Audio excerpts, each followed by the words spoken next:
When I was small, there was a small building here attached to the wagon house that they said used to be a schoolhouse, and it was situated about 75 feet closer to the creek than where it sat, as I remember.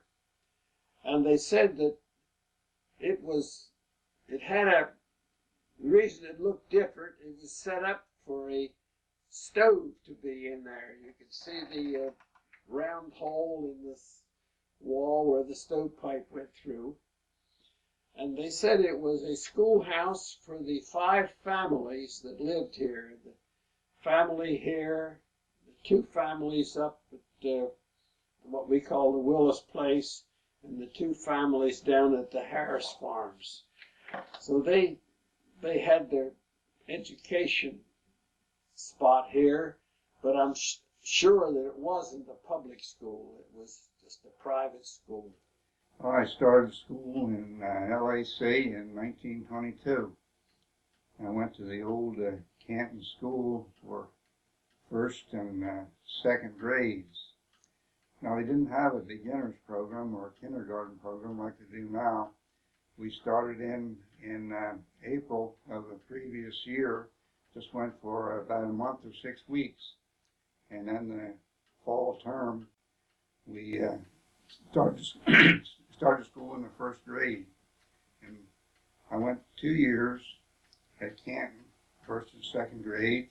Then I went to Harmersville School for 3 years. Harmersville School was a little on the primitive side.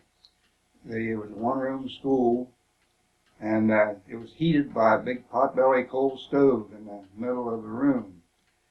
And the teacher had to take care of all that. She did the janitorial work and the cleaning. And we didn't have a water pump then, no well. So the teacher would send one of the bigger boys over to the Rashers that lived neighbors to the school every morning and to get a bucket of water. And the interesting part was that we had a dipper. It would hold about a cup of water with a long handle. That dipper was kept in the bucket, and everybody in the school drank out of the same dipper. I know that wouldn't do today.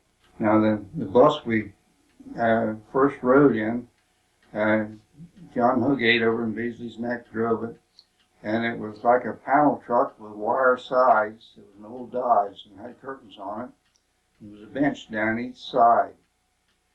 And he later got a Rio bus that was quite a step up. It was quite luxurious for that day. Now the kids from the lower end of the school district, out of Hell Neck, they came in a horse-drawn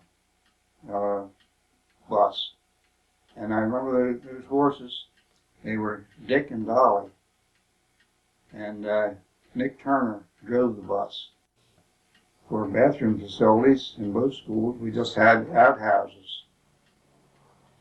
And then at Canton School, they had a pump there, an old iron pump, and some of the kids used to drink out of their hands, and sometimes we had these folding aluminum cups to drink out of, and that was where we got our water.